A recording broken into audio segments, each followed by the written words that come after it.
नमस्कार, आप देख रहे हैं जेके आज तक और मैं हूं आपके साथ नेहा गुप्ता। जेके आज तक के आज के इस न्यूज बुलेटिन में आपका स्वागत है। आइए नजर डालते हैं कि आज दिन भर में क्या रहा खास। खबरों की शुरुआत करें, आपको बताते चलें state council of education research and training Jammu Kashmir द्वारा आज उधमपुर में मुख्य शिक्षा अधिकारी कार्यालय के कॉन्फ्रेंस हॉल में इन सर्विस शिक्षकों के लिए निष्ठा कार्यक्रम के तहत 5 दिवसीय ट्रेनिंग प्रोग्राम का आयोजन किया गया, जिसमें शिक्षकों को ट्रेनिंग भी दी गई।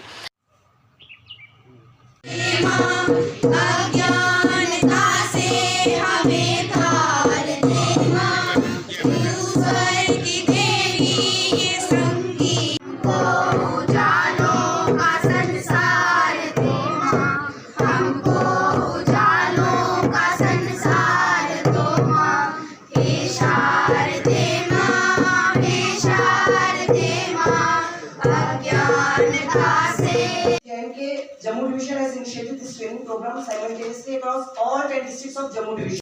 Sir, to formally commence this initiative, I humbly request Vardhi CEO sir to officially launch this 5-day training program. Thank you sir for launching this program.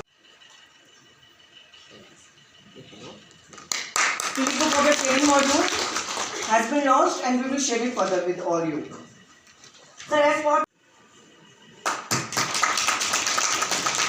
by pressing the button, sir has launched this cues on.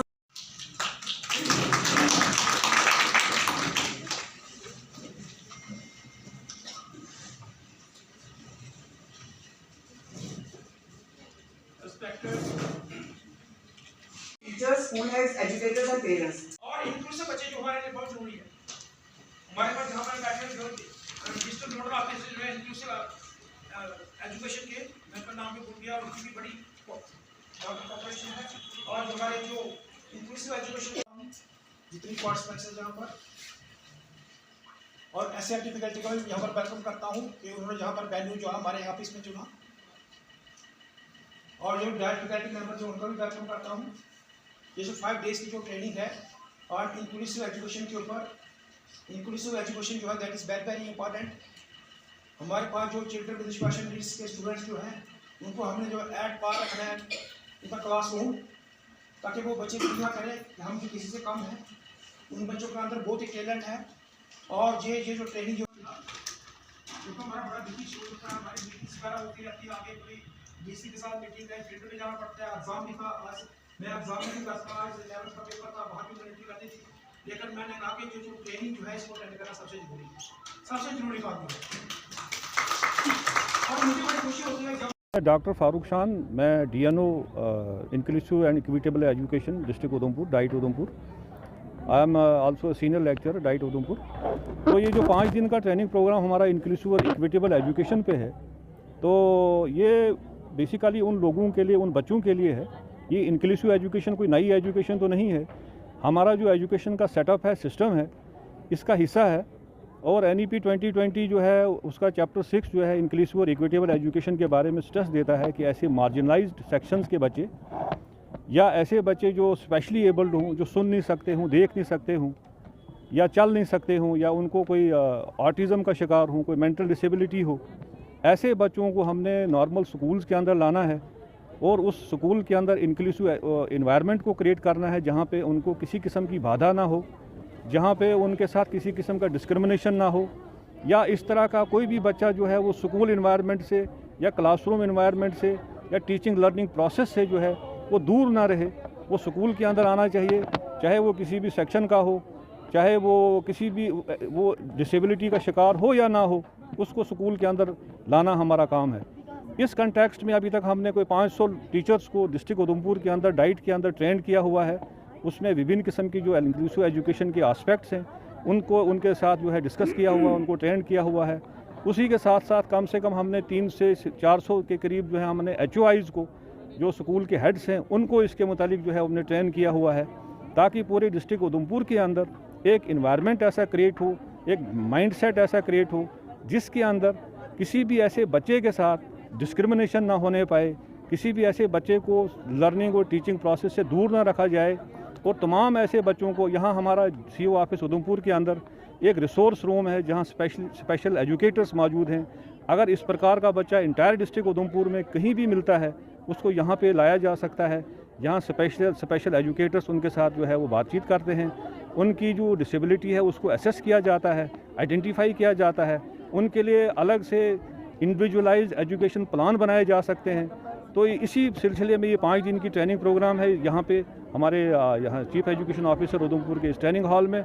यहाँ पे हमने different 173 teachers, lecturer, masters को बुलाया हुआ है जो 5 दिन यहाँ पे आएंगे और ये ट्रेनिंग हासिल करेंगे और ये सारी चीज़ें अपने अपने स्कूल्स में लेके जाएंगे और अपने अपने स्कूल्स के अंदर ऐसा इन्वायरमेंट क्रिएट करेंगे जहाँ पे ऐसे किस्म के बच्चों को तालीम दी जा सके और कोई भी बच्चा जो है डिस्क्रिमिनेटेड ना रहे। Thank you. उधमपुर के शिवनगर में सरकारी शहीद constable Shabir Ahmed middle school में आज कांग्रेस पार्टी नेता सुमित मंगोत्रा पहुंचे और स्कूल में विद्यार्थियों को आ रही समस्याओं को उजागर किया।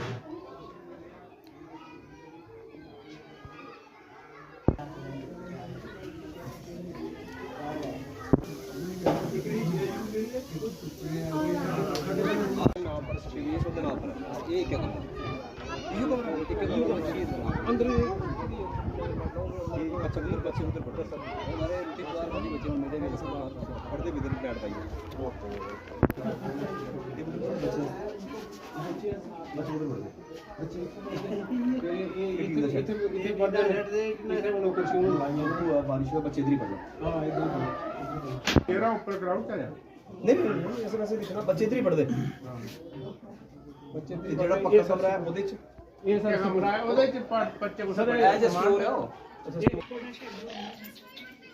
गर्मी च कि'यां पढ़ना बच्चे ऊपर इन्नी गर्मी च जेल्लै टीन ते बड़ी गर्मी पिछले साल ਦਾ शिफ्ट ਕਰਦੇ ਇਸ ਸਕੂਲ ਲਈ ਇਹ ਪੱਥਰਾਂ ਦੀਆਂ ਦੀਵਾਰਾਂ ਟੀਆਂ ਹੋਣੇ ਨਾ ਸਮਗਰੀ ਚ ਪੈਦਾ खर्च नहीं कर सकते खर्च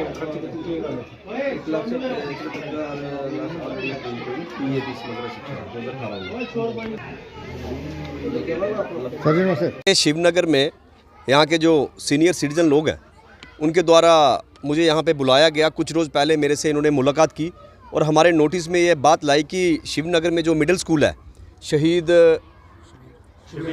शबीर अहमद खान जी के नाम पे स्कूल है यहाँ पे। और आप देखिए बड़े हैरानगी की बात है कि मात्र ज़िला जो मुख्यालय है उससे 500 मीटर की दूरी पे ये स्कूल चल रहा है और आप देखिए यहाँ पे कि सिर्फ एक कमरा है यहाँ पे पक्का जो, और उस कमरे में ही स्कूल का स्टोर है, उसी कमरे में स्कूल का स्टाफ बैठ रहा है और बच्चे टीन का शेड डाला गया है और इस शेड के नीचे या फिर खुले आसमान के नीचे बच्चे पढ़ने पे मजबूर हैं। आप अंदाज़ा लगाइए कि जब तेज़ हवाएं चलती होंगी तो बच्चे इस खुले सिर्फ टीन के शेड के नीचे कैसे पढ़ पाते होंगे। मैं बात करूं जब आगे गर्मियों का मौसम आ रहा है तो इस टीन के नीचे बच्चे कैसे पढ़ पाएंगे। एक तरफ तो सरकार बड़े बड़े दावे करती है कि बच्चों का भविष्य बनाएंगे और सरकारी स्कूलों को भी हम अच्छा बनाएंगे, ये हालत है सरकारी स्कूल की। और दुख की बात यह है कि इससे मेरे से पहले ये लोग कई दफ़ा एडमिनिस्ट्रेशन से मिल चुके हैं, इस वार्ड के नुमाइंदे जो हैं उन्होंने भी कई दफ़ा आवाज़ उठाई है, लेकिन बड़ी हैरानगी की बात है कि प्रशासन व सरकार का इस ओर ध्यान क्यों नहीं जाता। दूसरी बात जो इन्होंने यहाँ पे बताई कि यहाँ पे आर्मी की बाउंड्री वाल है, उनसे कोई डिस्प्यूट चल रहा है।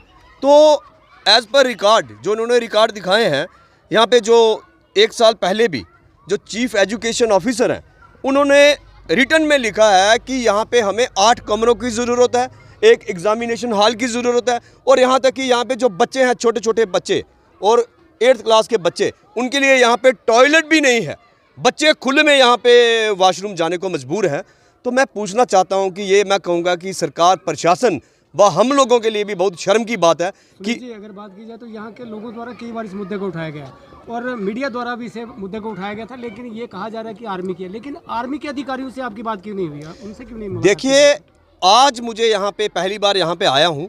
जहाँ तक आर्मी वालों की बात है, आर्मी वाले भी सद्भावना के तहत कई स्कूलों में मॉडर्न क्लासरूम बनाते हैं, कंप्यूटर देते हैं, ग्राउंड्स बनाते हैं। तो मुझे लगता है कि आर्मी वाले तो कभी ऐसा नहीं चाहेंगे।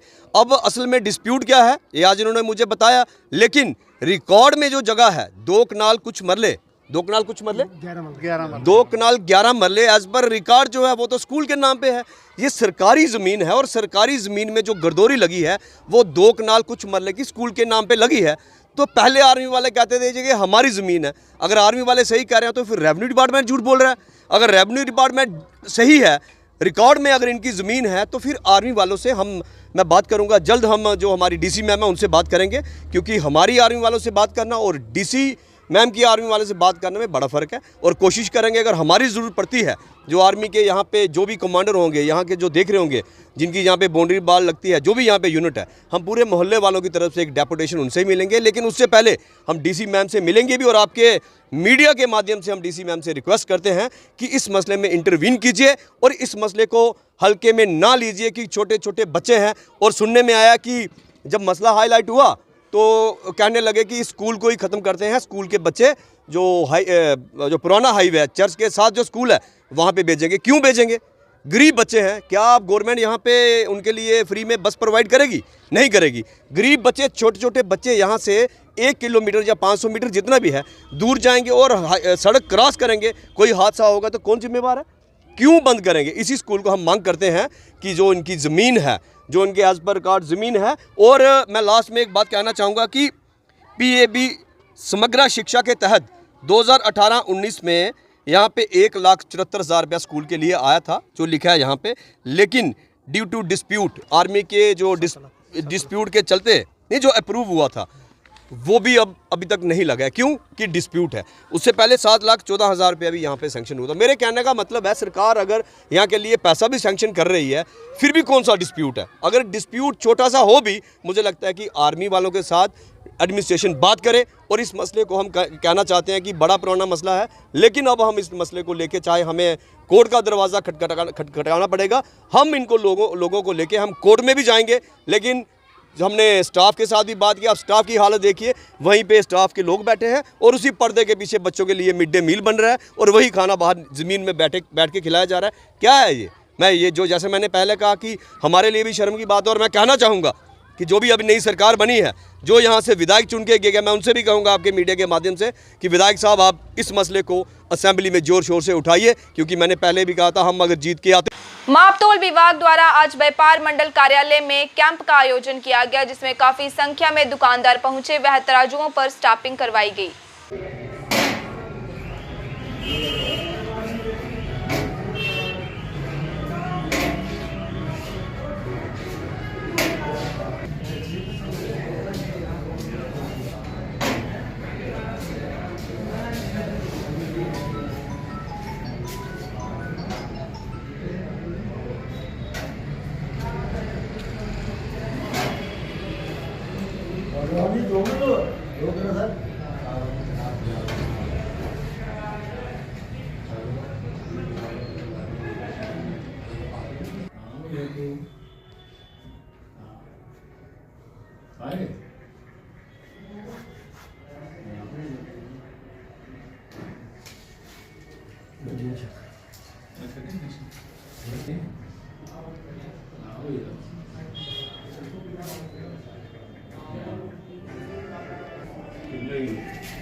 आज एक बार फिर नापतोल विभाग की तरफ से व्यापार मंडल ऑफिस में कैंप लगाया गया है। इनके साथ CSC वालों भी आए हैं। जिन दुकानदारों के फार्म ड्यू थे वो सारे फार्म रिन्यू किए गए हैं और उसी के साथ जिनकी स्टैंपिंग की डेट हो चुकी थी उन सब कड्डे पट्टों को स्टैंपिंग की गई है। इसी प्रकार जिस समय दुकानदारों को किसी डिपार्टमेंट की परेशानी आती है वो हमसे संपर्क करता है तो हम उसकी प्रॉब्लम का हल ढूंढकर डिपार्टमेंट से कॉन्टेक्ट करके उसकी प्रॉब्लम का हल निकालते हैं। अगर किसी भी दुकानदार को किसी डिपार्टमेंट की कोई परेशानी हो तो वो हमसे कॉन्टेक्ट करें, और 10, 12, 15 फार्म होने के बाद हम अगले हफ्ते या 15 दिन के बाद जब हमारे पास 10-15 फार्म हो जाएंगे दोबारा कैंप लगाए जाएंगे। सभी दुकानदारों से मेरा निवेदन है कि अपने डॉक्यूमेंट कंप्लीट रखें ताकि आपको किसी डिपार्टमेंट की परेशानी ना आ सके। धन्यवाद। सीआरपीएफ 137वीं बटालियन के महाराष्ट्र के रहने वाले सीआरपीएफ जवान की संदिग्ध परिस्थितियों में हुई मौत। पुलिस ने शव को कब्जे में लेकर जांच की शुरू। पोस्टमार्टम के लिए शव को जीएमसी उधमपुर लाया गया।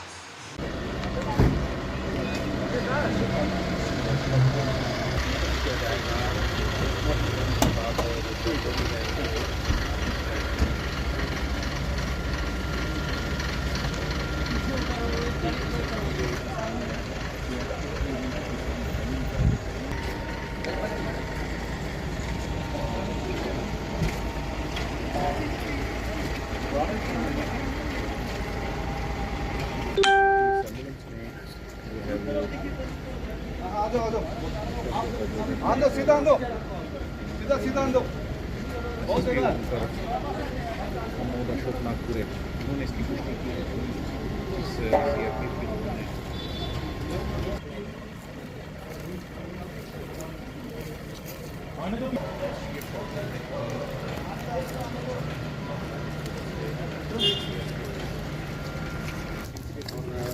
हमारी सुरक्षा में हमेशा तैनात रहते हैं और मामला भी दर्ज किया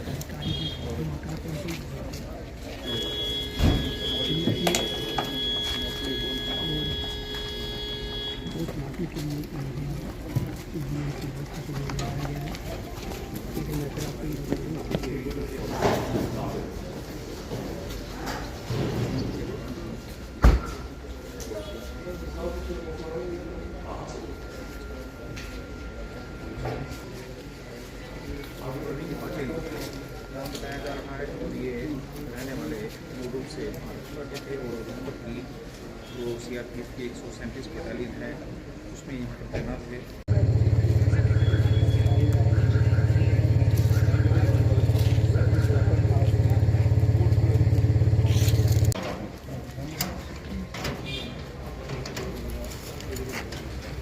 जेके आज तक की आज के इस न्यूज बुलेटिन में बस इतना ही। कल आपसे फिर होगी मुलाकात, तब तक देखते रहिए जेके आज तक।